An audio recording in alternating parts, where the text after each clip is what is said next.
आया था सैर करने, आए मुसाफिर तू यहां, था सैर करके लौट जाना युक्त तुमको फिर वहां। सैर करना भूलकर निज घर बनाकर टिक गया, याद कर निज देश को परदेश में क्यों रुक गया। तो हम लोग परदेश को ही अपना देश समझते हैं, ये अपना देश नहीं है।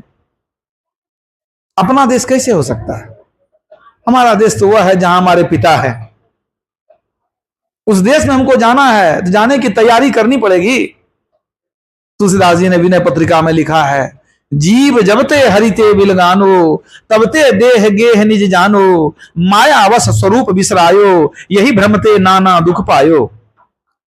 जीव जबते हरिते बिलगानो, जीव जब से ईश्वर से अलग हुआ, बिलगाना अलग हो जाना, तबते देह गेह निज जानो, तब से शरीर को ही अपना सुंदर घर समझ लिया। माया बस स्वरूप बिसरायो, माया में ऐसा फंसा कि अपने स्वरूप को भूल गया। हम कौन हैं? हम ईश्वर के अंश हैं, वो भूल गया हम ईश्वर के अंश हैं। माया बस स्वरूप बिसरायो, यही भ्रमते नाना दुख पायो। जितना दुख है वो इसी भ्रम के कारण है कि शरीर हमारा घर है और हम जो है हम ईश्वर के अंश हैं, इसको भूल गए। तो हमारे पिता परम पिता परमात्मा है, ये संसार तुम्हारा परदेश है, हम तो घूमने आए हैं। सुधी कारू प्यारे हो आपन देश के, जहां वहां कलेश कछु नाही। तुम्हारा क्या कहते हैं? जनी लिपटोरे प्यारे जग परदेश हुआ, संसार परदेश है, इससे प्रेम मत करो। सुख कछु युवा नहीं, यहां सच्चा सुख नहीं है। सुधी करू प्यारे हो आपन देश के, अपने देश को याद करो, जहां वहां कलेश कछु नाही। देखिए दो शब्द पर ध्यान दीजिए, सुख कछु युवा नहीं, यहां कोई सुख नहीं है, और जहां वहां कलेश कछु नहीं, वहां कोई दुख नहीं है। अपने पिता के घर में कोई दुख नहीं है, संसार में कोई सुख नहीं है, फिर भी यहीं रहना चाहते हैं। मतलब समझ लीजिए उस परीक्षित राजा के तरह है हम, या उस राजा के तरह है जो झोपड़ी में रहना चाहता था, है ना। जा शरीर माही तू अनेक सुख मान रही हो, ताही तू विचार या में कौन बात भली है। मेद मज्जा मांस रग रग में रक्त भरियो, पेटू पिटारी सी में ठौर ठौर मली है। पेट में क्या है? मल भरा हुआ है। हारन के नैन नाक हारन से मुख भरियो, हाथ पांव सोई सब हारन की नली है, हड्डी की नली है। सुंदर यही देख जनी भूले को, भीतर से भंगार भरी ऊपर से कली है। भंगार गंदगी, भीतर से वो कचरा का पहाड़ है, यही समझ लीजिए, और ऊपर से कली है। ऊपर से देखने में सुंदर है। इस शरीर की सुंदरता को देखना चाहते हैं, सिर्फ चमड़े को हटाकर तब देखिए क्या है। कुछ भी सुंदर मिल जाए तो बताइएगा। ये शरीर कैसा है? किसी शायर ने बड़ा अच्छा कहा, देख कर मत भूलना बाहर की सफाई पर, देख के मत भूलना बाहर की सफाई पर, वर्क सोने का लगा है गोबर की मिठाई पर। मिठाई पर वर्क लगा रहता है ना, चांदी का वर्क, तो कहते हैं वर्क सोने का लगा है गोबर की मिठाई पर। अंदर में गोबर की मिठाई, ऊपर से सोने का वर्क लगा हुआ है, वो ये शरीर है। एक चमड़ा हटा दीजिए, कहीं कुछ नहीं है। सुंदर देही देख कर उपजत है अनुराग। शरीर की सुंदरता देख करके आपको बड़ा प्रेम जगता है क्या? कबीर साहब की वाणी है, सुंदर देही देख कर उपजत है अनुराग, मरही न होती चाम की जीवत खाते काग। अगर ऊपर से चमड़ा मढ़ा हुआ नहीं रहता तो कौवा मान समझ करके नोचने आ जाता। इसी पर नाज करते हैं। तो ये शरीर भी अपना नहीं, संसार भी अपना नहीं है। जो अपना है उसको छोड़ दिए, यही तो मोह है आपका, यही तो आपके दुख का कारण है। जिसने ईश्वर से प्रेम कर लिया वो सुखी हो गए। जितने संत हैं, ऋषि मुनि जितने हुए, भगवान भी तो ही उपदेश करते हैं। स्वामी विवेकानंद आए रामकृष्ण जी महाराज के शरण में, बहुत सारी जिज्ञासाएं थी। रामकृष्ण जी महाराज के शरण में आके जिज्ञासाओं का समाधान हुआ तो वो आने लग गए, उनको ज्ञान हो गया। वो कितने बड़े विद्वान हुए आप जानते हैं। अमेरिका में भी वो जब वहां पर धर्म सम्मेलन हुआ था तो सर्वश्रेष्ठ वक्ता के रूप में उनकी गिनती हुई थी। लेकिन कैसे? अरे बीए पास थे, कलकत्ते में उनको नौकरी नहीं मिली, पिताजी गुजर गए, वकील थे, घर में कोई कमाने वाला नहीं बचा, छोटे भाई बहन थे बहुत सारे, घर में अन्न का कोई दाना नहीं। ये चले नौकरी खोजने, बीए की डिग्री थी, कहीं कोई नौकरी नहीं दिया।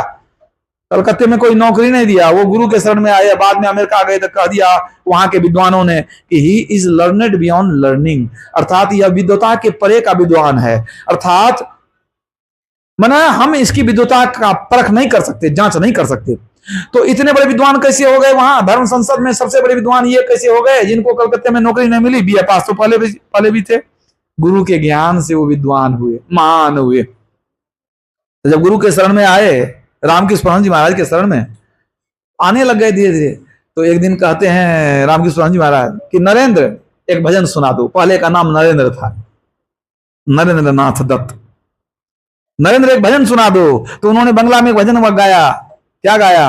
मन चलो निज निकेतने, मन चलो निज निकेतने, संसार विदेशे विदेशीर भेषे, केनो भ्रम अकारणे, मन चलो निज निकेतने। संसार विदेशे, ये संसार परदेश है, ये शरीर जो है विदेशी का भेष है।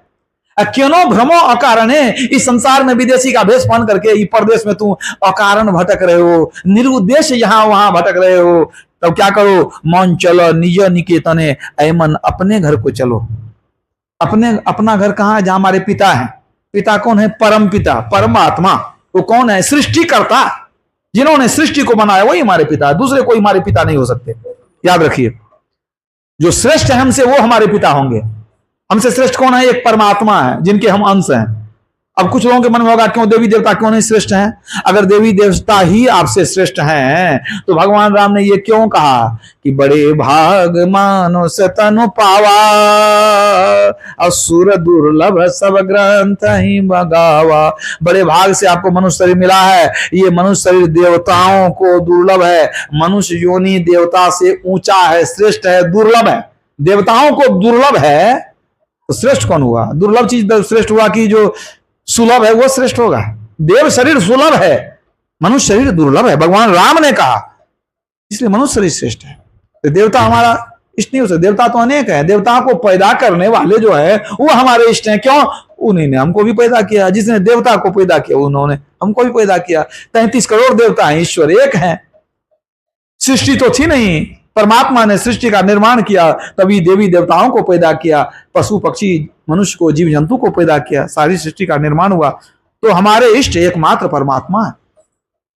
ईश्वर से प्रेम करेंगे तो हमारे लिए बाधा क्या है? कि हम मोह के नींद में पड़े हुए हैं। ये दिन चार कुटुंब संलार, सो झूठ पसार के संग बंधानो, मात पिता सुत दार निहार, सुसार विसार के फंद फंदानो, पानी से पिंड सवारी कियो नर, ताही विसार आनंद सो मानो, तुलसी तब की सुधी याद करो, उल्टे मुख गर्भ रहियो लटकानो। तुलसी साहब की वाणी है, तुलसीदास नहीं। क्या कहते हैं? ये दिन चार कुटुंब सो लार, 4 दिन की जिंदगी छोटी सी जिंदगी है। अरे देवताओं की जिंदगी बहुत हजारों वर्ष की होती है। उस हिसाब से देखें तो ये 60-80 वर्ष 100 वर्ष की जिंदगी कोई जिंदगी है? ये दिन 4 दिन की जिंदगी, कुटुंब सो लार, अपने कुटुंबियों से लाड़ प्यार में लगे हुए हैं। ये दिन 4 कुटुंब से लार, सो सार विसारी के फंद फंदानो। सार वस्तु क्या है जीवन के लिए, उसको भूल करके ये माया के फंदा में हम फंसते जा रहे हैं। मात पिता सुतदार निहार, माता पिता पत्नी बेटा इसको निहारते रहते। मात पिता सुतदार निहार, ये दिन 4 कुटुंब संलार, सो झूठ पसार के संग बंधानो। संसार झूठ पसार है, उसमें फंस गए हैं। अब मात पिता सुतदार निहार, सो सार विसारी के फंद फंदानो, माया के फंद में फंस गए हैं। और आगे क्या कहते हैं? पानी से पिंड सवार कियो नर, एक मुंद पानी से इस सुंदर शरीर को जिसने बनाया, किसने बनाया? परमात्मा ने। पानी से पिंड सवार कियो नर, जिसने सुंदर शरीर को बनाया, ताही विसार आनंद सुमानो, उसको भूल करके तू आनंद बना रहा है। तुलसी तब की सुधी याद करो, उल्टे मुख गर्भ रहियो लटकानो। जरा उस समय को भी याद करो जब माता के गर्भ में 9 महीना तू उल्टा लटका हुआ था, कितना कष्ट पा रहा था। अगर उस कष्ट से बचना है तो सुधी करो, प्यारे हो आपन देश के ईश्वर को याद करो। इसलिए गुरु महाराज ने क्या कहा? यही मानुष देह समैया में करू परमेश्वर में प्यार। कितना प्यार करेंगे? तहां जाओ जहां प्रगट मिले हैं हुए, तब जानो है स्नेह। पहली बात तो कहते हैं कि यही मानुष देह समैया में करो परमेश्वर में प्यार, ईश्वर से प्रेम करो। तो कैसे बुझेंगे कि आपका प्रेम सही है कि नहीं, प्रेम सही में है कि आप ढोंग कर रहे हैं? तो गुरु महाराज उदाहरण देते हैं, कहां जाओ जाओ जहां प्रगट मिले वे, तब जानो है स्नेह, स्नेह बिना नहीं भक्ति होती है, कर लो साचा नेह। तब समझो तुमको प्रेम है जब वो जहां है वहां जाके उनसे मिल लो, तब ना प्रेम हुआ। हम मुंह से कहते हैं बहुत प्रेम है, बहुत प्रेम है, मिलने का प्रयत्न नहीं किया, कौन सा प्रेम है? और जब मिल लेंगे तब क्या होगा? तब पहचानेंगे परमात्मा कौन है, कैसे हैं। इसलिए जीवो परम पिता निज चिन्हो कहते संतन हितकारी। तो ये मोह से निकलेंगे तब ना ईश्वर से प्रेम करेंगे। मूल बात तो मैंने ये कह दिया आपको, मोह के नींद में सब सोए हैं। अब मोह छूटे कैसे? ये तो रोग बता दिए आपको, और रोग से हानि क्या होगी ये भी बता दिए, और रोग उतर जाए तो लाभ क्या होगा ये भी आप समझ गए। परमात्मा मिल गया, आवागमन का चक्र छूट गया, लेकिन रोग छूटे कैसे ये तो नहीं बताया आपको हम। मोह छूटे कैसे इसको भी जानना जरूरी है, सिर्फ रोग बता देने से तो काम नहीं होगा। तो संतों ने इस मोह के निद्रा से निकलने के लिए 3 चरण की क्रिया बतलाई है। 3 चरण है इसका, कैसे मोह से निकलेंगे। पहला चरण है सत्संग करना, दूसरा चरण है गुरु की सेवा, मन गुरु के शरण में जाकर के। पहला चरण सत्संग करना, जिसके लिए भगवान राम ने कहा बड़े भाग पाइए सत्संगा। दूसरा चरण गुरु की सेवा, भगवान राम ने कहा गुरु पद पंकज सेवा तीसरी भक्ति अमान। और तीसरा चरण है अंत साधना, जिसको योग ध्यान कहते हैं। ये तीसरा चरण है। तीनों चरण पूरा करेंगे तब जो है मोह का पूरा नाश हो जाएगा। माने स्कूल में पढ़ लिए, इसके बाद महाविद्यालय में पढ़ लिए, अब विश्वविद्यालय की भी पूरी हो गई पढ़ाई, तो पूरी हो गई। तो 3 चरण हो गया यहां। अब आप संतवानियों के द्वारा देखिए कि क्या सही में इन 3 चरण से मोह का नाश होता है, अज्ञानता समाप्त हो जाएगी, ईश्वर में हमारा पूरा मन लग जाएगा? निश्चित लगेगा।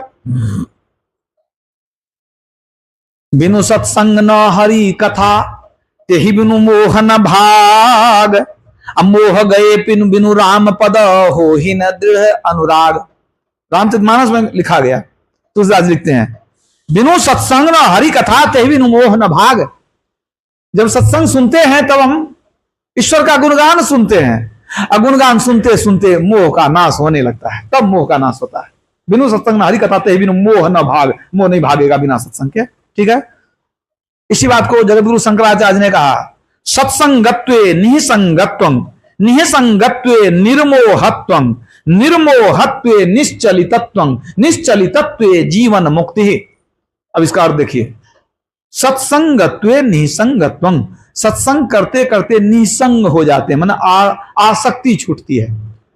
निसंगत्वे निर्मोहत्वं, जैसे आसक्ति छूटेगी तो मोह का नाश अपने हो गया। अज्ञान की अवस्था में थे, संसार को अपना समझ रहे थे, उसी आसक्ति में जुट हुए थे। आसक्ति को छोड़ेंगे तो इधर का मोह खत्म हो गया, मतलब आपको ज्ञान उत्पन्न हो गया कि संसार अपना नहीं है, ईश्वर अपना है। तो सत्संग करते करते आसक्ति छूटेगी, आसक्ति छूटने से मोह का नाश होगा। और निर्मोहत्वे निश्चलितत्वं, जैसे जैसे मोह का माने नाश होगा, आप निश्चल हो जाएंगे, माने आप स्थिरता आपके अंदर आती जाएगी। अनिश्चलितत्वे जीवन मुक्ति, अगर निश्चल हो गए तो जीवन मुक्ति में चले गए। शांति स्थिरता व निश्चलता को कहते हैं। अशांति को जो प्राप्त कर लेते हैं संत कहलाते हैं। तो निश्चलता आ गई तो संत हो गए, तो मुक्ति मिल गई ना। तो सत्संग के द्वारा मोह का नाश होता है, तुलसीदास जी ने कहा, जगतगुरु शंकराचार्य ने कहा, ठीक है। लेकिन इसी से सब कुछ समाप्त नहीं होगा, कुछ और गुरु कृपा भी चाहिए, समझ रहे हैं ना। सत्संग आप कर रहे हैं, अच्छी बात है, कुछ ना कुछ नाश होगा, लेकिन आगे आपको गुरु के शरण में जाना पड़ेगा। अब इसके लिए बड़ा ही प्रचलित जो है उक्ति है तुलसीदास जी की, रोज आप लोग गाते हैं, सुनते हैं, सबको याद है क्या? बंदो गुरुपद कंज कृपा सिंधु नर रूप हरि। मैं गुरु के चरण कमल की वंदना करता हूं, वे कृपा के सिंधु नर रूप में है, नर रूप में हरि हैं। अब महामोह तम पुंज जासु वचन रविकर निकर। महामोह रूपी अंधकार का जो समूह है, उस अंधकार के समूह को नाश करने के लिए, मोह रूपी अंधकार के समूह को नाश करने के लिए गुरु की जो वाणी है वो सूर्य के किरण के समान है। जैसे सूर्य का किरण अंधकार का नाश करता है, गुरु का जो वचन है वो मोह का नाश करता है। अब इसी बात की पुष्टि करते हैं ब्रह्मानंद स्वामी। एक भक्त हुए, भक्त कवि हुए, उनकी वाणी बहुत अच्छी है, लोग गाते हैं भजन के रूप में। ऐसी करी गुरुदेव कृपा मेरे मोह का बंधन तोड़ दिया, दौड़ रहा दिन रात सदा जग के सब कार विहारण में, असपने सम दृश्य दिखाए मुझे मेरे चंचल मन को मोड़ दिया। दौड़ रहा कहां? दिन रात सदा जग के सब कार विहारण में, संसार में ही दिन रात लगे हुए थे, लेकिन उन्होंने हमारे मन को संसार से मोड़ दिया।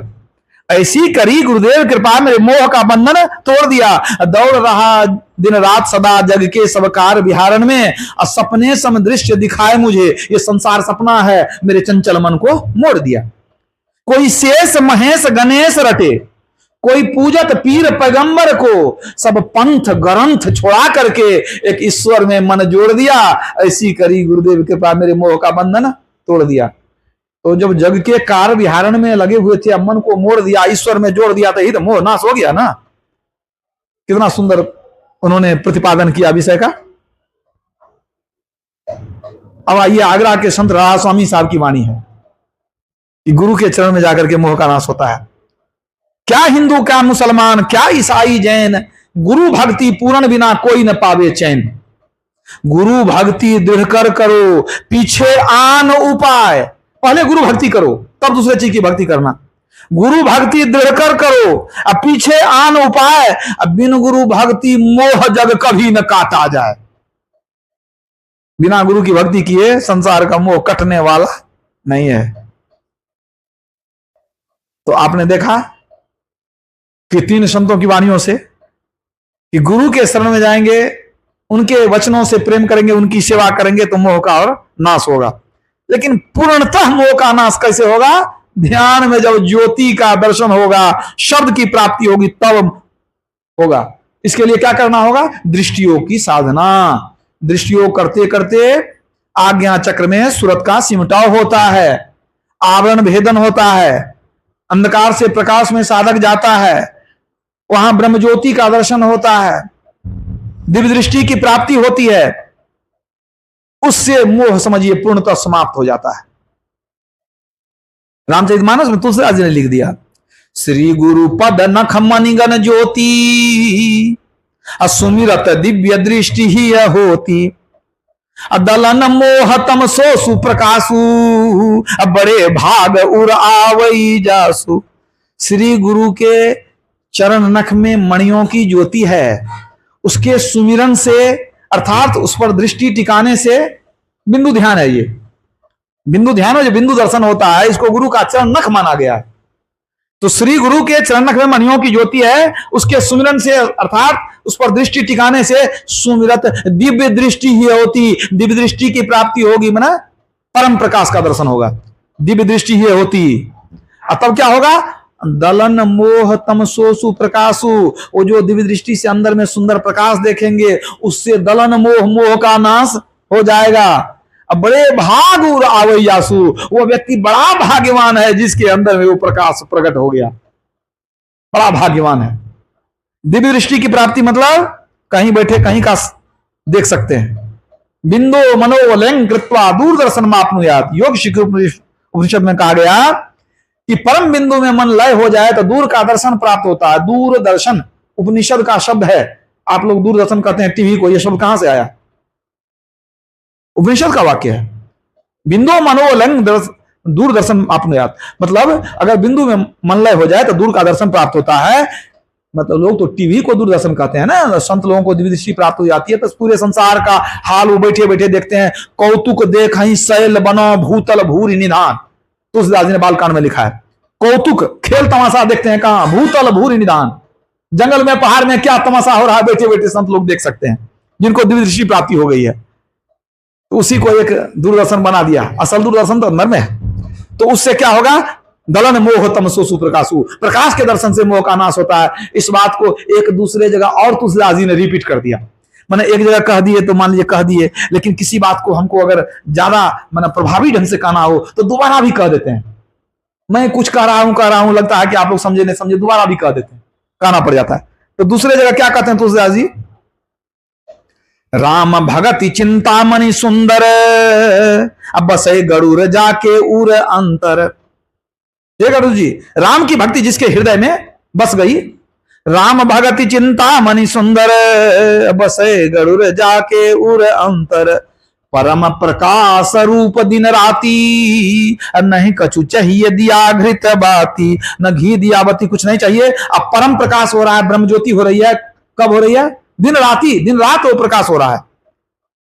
मोह दरिद्र निकट नहीं आवा, लोभ बात नहीं ताही बुझावा। वो जो अंदर में प्रकाश हो गया, मोह रूपी दरिद्रता उसको नाश नहीं कर सकता, और लोभ रूपी हवा का झोंका उस प्रकाश को बुझा नहीं सकता। मोह दरिद्र निकट नहीं आवा, जिसको प्रकाश झलक गया उसको, उसके नजदीक मोह रूपी अज्ञानता रूपी दरिद्रता फटकने वाली नहीं है। सूर्य उग गया तो अंधकार उसके नजदीक आने वाला नहीं है। तो मतलब अंत साधना में जब प्रकाश का दर्शन होगा तब मोह का पूर्णतः नाश हो जाएगा, और तब आप परमात्मा के गोद में मोद करेंगे। इसलिए तुलसीदास जी ने कहा कि ये जो भक्ति है, ये अंदर में प्रकाश झलकने वाली, ये भक्ति ऐसे नहीं होगी। तीन अवस्था तजहु भजहु भगवंत, विनय पत्रिका में है। तीन अवस्था तजहु भजहु भगवंत। कौन भगवान? मन क्रम वचन अगोचर व्यापक व्याप्य अनंत। वह जो भगवान है जो मन कर्म वचन से अगोचर है, जो व्यापक व्याप अखंड अनंता है, उसकी भक्ति होगी। कैसे? तीन अवस्था तजो, तीन अवस्था को छोड़ो। ये तीन अवस्था क्या है? बालपन, जवानी और बुढ़ापा नहीं, ये जागृत, स्वप्न और सुसुप्ति। तीन अवस्था में हम लोग हमेशा आते जाते रहते हैं। अभी जगे हुए हैं, सोने जाएंगे तो कुछ स्वप्न देखेंगे, और स्वप्न से फिर गहरी नींद में चले जाएंगे। तो जागृत अवस्था में हमारा वासा कहां होता है? आंखों के मध्य। जागृत वासा नयन में, स्वप्न कंठ स्थान। स्वप्न में जाते हैं तो जीव उतरकर कंठ में आ जाता है, और जब गहरी नींद में जाते हैं तो जीव का वासा हृदय में हो जाता है। तो आंख में अभी है, सोने जाएंगे फिर नीचे आएंगे कंठ में, फिर जाएंगे हृदय में, जीव का वासा। ठीक है, ये तीन जगह तो आते जाते ही रहते हैं, लेकिन इससे छोड़ करके एक चौथी अवस्था है। तीन अवस्था तजहु भजहु भगवंत। तीन अवस्था को छोड़कर चौथी में जाओ। वो चौथी क्या है? तो नीचे तो आते जाते हैं यहां तक, लेकिन अब चौथी अवस्था के लिए कहां जाना होगा? ऊपर, पिंड में नहीं, ब्रह्मांड में। आंख से नीचे पिंड का भाग, आंख से ऊपर ब्रह्मांड का भाग। तो नीचे तो अपने आते आते हैं, और ऊपर कैसे जाएंगे? आंख से ऊपर कैसे चलेंगे? वो होगा कैसे? तो ध्यान के द्वारा। ध्यान के द्वारा ही अपने आप को ऊपर ले जाते हैं, अंधकार से प्रकाश में ले जाते हैं, प्रकाश से शब्द में ले जाते हैं। तो तुलसीदास जी कहते हैं वह जो परमात्मा है, उस परमात्मा की भक्ति अगर करना चाहते हो तो तीन अवस्था को छोड़कर आगे बढ़ने का प्रयास करो। चौथी अवस्था में जाओ। तीन को त्यागेंगे तो कहां जाएंगे? चौथी में जाएंगे ना। चौथी में जाओ, तब भक्ति होगी उस परमात्मा की भक्ति। मैंने जो ध्यान के द्वारा चौथी अवस्था में जाने का प्रयास करता है, वो क्या करता है? वही असली भक्ति करता है परमात्मा का। यह है सार भक्ति, चौथी अवस्था में जाना। इसी को मलुकदास जी ने कहा, तीनों दशा विसारी के चौथा पद पाया। संत लोग तो यही करते हैं ना, वो ध्यान के द्वारा ही ईश्वर को प्राप्त करते हैं, दूसरा कोई रास्ता भी नहीं है। तो मलुकदास जी कहते हैं तीनों दशा विसार के चौथा पद पाया। मैंने तीनों दशा को त्याग दिया, मतलब जागृत, स्वप्न, सुसुप्ति को त्याग दिया, और चौथा पद पाया। और शिव नगरी आसन किया, शून्य ध्यान लगाया। अब इस पूरे उक्ति को एक में मिला के देखिए, क्या कहते हैं वो? मैंने तीनों दशा को विसार दिया, शून्य ध्यान किया, तो मैं शिव नगरी में चला गया। और चौथा पद वही है जो शिव नगरी में जाते हैं। शून्य ध्यान के द्वारा मैंने तीन दशा को विसार दिया, और चौथी दशा में गया, वही शिव नगरी है। आपके अंदर में शिव नगरी है, हरिद्वार है। उसका दर्शन आपको अभी तक नहीं हुआ, आपके अंदर में हरिद्वार है। देहस्था सर्व विद्याश्च देहस्था सर्व देवता देहस्था सर्व तीर्थानी गुरु वाक्य न लभ्यते। ज्ञान संगीत तंत्र में कहा गया, इस शरीर के अंदर सारे देवता हैं, सारे तीर्थ हैं, सारी विद्याएं हैं।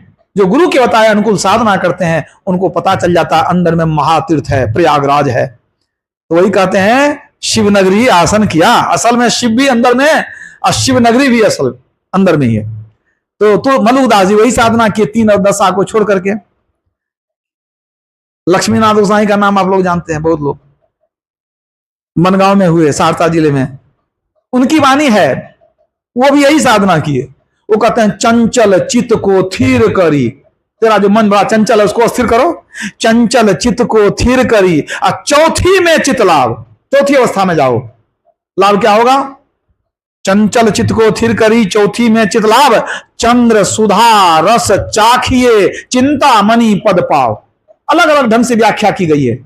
देखिए क्या कहते हैं लक्ष्मीनाथ गोसाई, कहते हैं अपने चंचल मन को समेट लो और चौथी दशा में चले जाओ दृष्टियोग के द्वारा, तब क्या होगा? चिंतामणि पद पाओ, चंद्र सुधा रस चाखिए। जैसे हम चौथी अवस्था में जाएंगे वहां चंद्रमा का दर्शन होगा, चंद्र सुधा रस, मतलब चंद्रमा के प्रकाश रूपी अमृत को पिएंगे, अमर हो जाएंगे। अंदर में अमृत है आपको। नानक साहब ने भी कहा घर ही माही अमृत भरपूर है, मनुखा साधन पाइया। अमृत बाहर में नहीं है, लोग ऐसे अमृत अमृत करते हैं, अमृत अंदर में है। तो वही तो मैं कहते हैं लक्ष्मीनाथ गोसाई कि जब तुम चंद्रमा के प्रकाश को दर्शन करोगे, वो अमृत है, उस प्रकाश रूपी अमृत को पान करोगे, तब क्या होगा? चिंता मणि पद पाओ, सारी चिंता तुम्हारी समाप्त हो गई। तो संत लोगों को चिंता नहीं होती है किसी चीज की, किसी चीज की चिंता नहीं। क्यों? वो अंदर के अमृत पिए होते हैं, प्रकाश रूपी अमृत, शब्द रूपी अमृत को वो पान कर चुके हैं, परमात्मा मिल चुके हैं। उनको क्या भय लेगा, क्या चिंता होगी उसको, उनको है? चाह गई चिंता मिटी मनवा बेपरवाह, जिनको कछु न चाहिए सोई साहंसा। असल में राजा कौन है? आप विचार करके बताइए। किसी को लाख रुपए की ही संपत्ति है, ठीक है, वो बिल्कुल संतुष्ट है, जो है अपना भक्ति करता है, जो है अपना किसी तरह दाल रोटी चल रहा है उसका, ठीक। किसी को 10 करोड़ है लेकिन उसको लगता है कि नहीं हमको बहुत कुछ करना है, उसको रात में नींद नहीं आती है, दिन में चैन नहीं। तो आप बताइए कि अब अमीर कौन हुआ? अरे जो शांति में है उसको शांति रूपी धन मिला हुआ है। बहुत धन पा करके भी अशांत है तो वहां क्या सुख है? तो चाह गई चिंता मिटी। अगर आपकी इच्छाएं कम हैं, आप सुखी हैं, आप राजा हैं, आप ही राजा हैं, क्योंकि आपको इच्छाएं कम हैं, कोई दूसरा राजा नहीं। जो राजा भी है वो व्याकुल है। बाबा फरीद एक बार गए अकबर से मिलने के लिए, क्यों?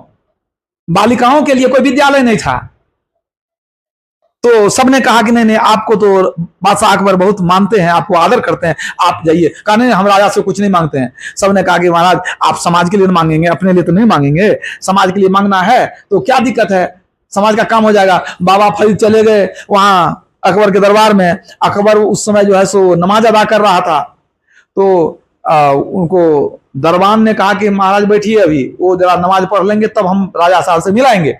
बाहर में बैठा दिया, तो ये बैठे बैठे देर हो गई, तो इन्होंने सोचा क्या देखें वो क्या पूजा पाठ करता है, मैंने किस तरह की उपासना करता है, नमाज अदा कर रहा है तो क्या क्या करता है, अब देख लेते हैं।